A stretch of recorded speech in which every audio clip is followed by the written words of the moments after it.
Yeah. Alright. Topic 1, episode 2. What did you think overall of the entire episode? It's one with Gabriel and, Oh yeah, Church. I thought that was an alright episode, not as good as episode 1, of course. No, it wasn't as good as episode 1, but... But all that, when I think back to that episode, all I think of is Gabriel coming to the mix and the church. Yeah. And they're getting spied on, that's all really happened. And some They of went to the food bank, didn't they? Yeah, they're going to the food bank. And Yeah. Gabriel saw his little friend, what's that woman? Yeah. I can't remember her name off the top of my head, but I do remember. Yeah, I felt bad for him a little bit. Like, so, speaking of Gabriel, like, when you first saw him getting attacked by zombies, or walkers even, Yeah. what do you think? Like, what do you think of Gabriel as a whole?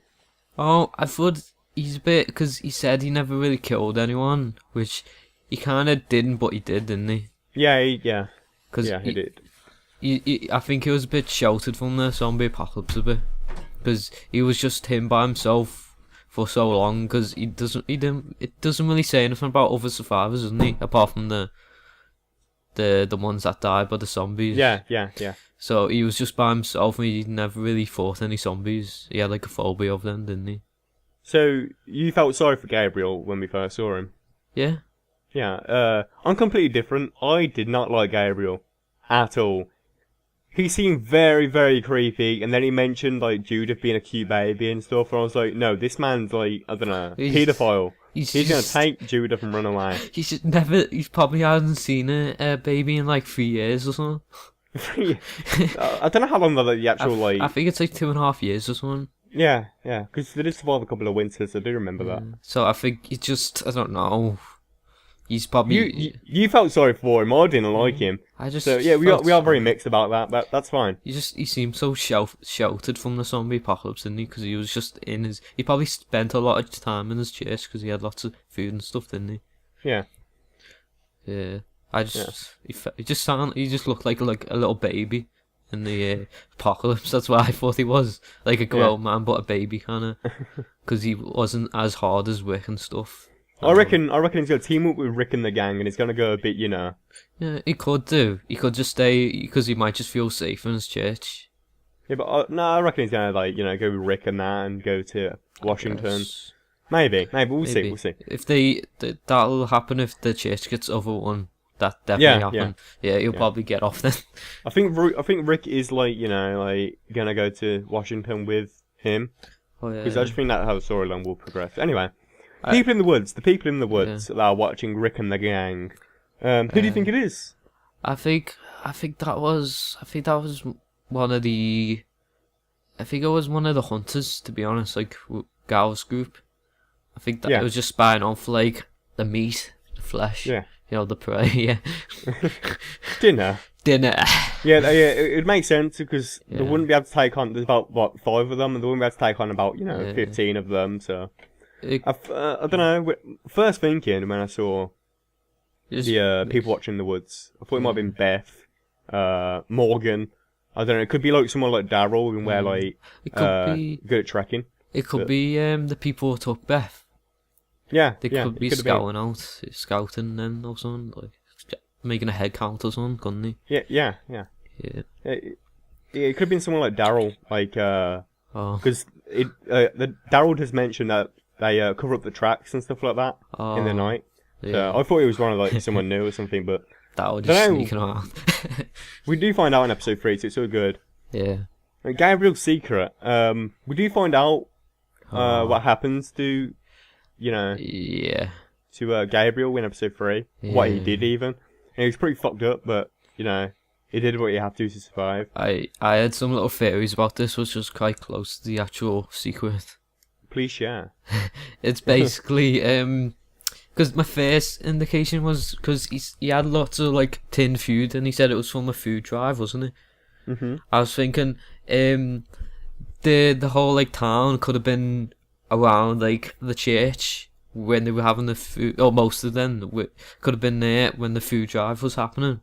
Yeah. And a little herd of zombies got in. And he was the first one to see, and he just ran into the church and locked the front door or something. Yeah, I was like, no, I ain't dying today. No, I was like, fuck He probably wasn't like, fuck that. He was just like, because he kind of made, I wouldn't say the right decision. He made like the best decision, didn't he? Yeah. And they were just, back to my theory, and they were just trying to get in, and he was like, nope, I'm not letting you in. All the zombies just come at them.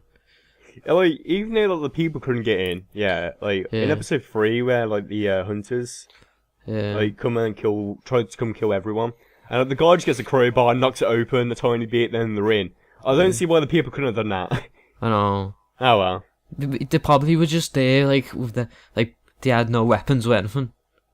Like, yeah, cause he was quite close to the beginning of the outbreak, weren't it? So yeah, so I understand if they don't have weapons. Because I think he made like the best decision, didn't he? Because if he let people in, people could have got bit.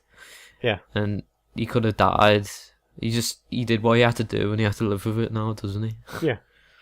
Yeah. Alright, what do you think of Daryl and Carol? Daryl and Carol going after the car. Daryl and Carol. I think that was just like instinct for Daryl, because Carol kind of followed him, didn't she? I think Carol was gonna leave, to be honest, because she was like by the car, packing some stuff in the back. I don't know. I thought she was gonna leave at first. I thought she was just there.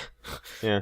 And Daryl just saw the car and he was like, "Fuck it, let's go." I didn't even recognise the car, Didn't I you? thought, a random car, and then Daryl was like, "Yeah, I'm just gonna remember, the car." Fair play to him, though. It was just like, because Beth and him kind of had a little thing going on. Yeah, there's massive theories on the internet about Carol x Daryl, Carol x anyone else, and Daryl x Beth. I know. Beth. Death, yes. That makes sense because Daryl brings Steph. Yeah. Yeah. That's gonna call the kid Death. Yeah. Yeah, I don't know, but Beth's a bit young, to be honest. Yeah. She's young. She's like, I don't know, be 18, 19 at that point. And Carl's a bit old for him. Yeah, no, I don't know. I don't know how old Daryl is in the world of The Walking Dead. I think he looks about late 30s, and Carl looks like she's. I reckon early 40s, yeah. And Carl looks like she's in her 50s or something. I reckon late 40s, yeah. Oh well, you gotta do what you gotta do, Maybe he likes the older woman. Yeah. Alright, then after that, we see Bob go outside the church, start crying because I called this. Yeah, he did. Yeah. I said he was bit at the food bank. Yeah. And then he got captured by the hunters, and then his leg gets chopped off. Oh, when he was knocked out. Oh. Yeah, imagine waking up to your leg being eaten by some random dudes. That'd be messed up. Right in front of you too. Yeah. It was like, you taste nice. It was like, why? So you can both agree that Bob's leg being eaten in front of Bob is pretty fucked up. Yeah, even for cannibals. Yeah, yeah, that's just. And then out of 10, what would you give episode 2? A solid 7.5. I was thinking about 7. Yeah. It didn't top episode 1, but it was still really good. Yeah, it was just introduction to Gabriel in the church, I think. Yeah. The ending kind of took it from me, so I was like, oh shit. Oh yeah, that. My boy Bob's gonna die. Without the ending, it would have been like a 5 or 6. Yeah. That was just a holy shit moment. Yeah.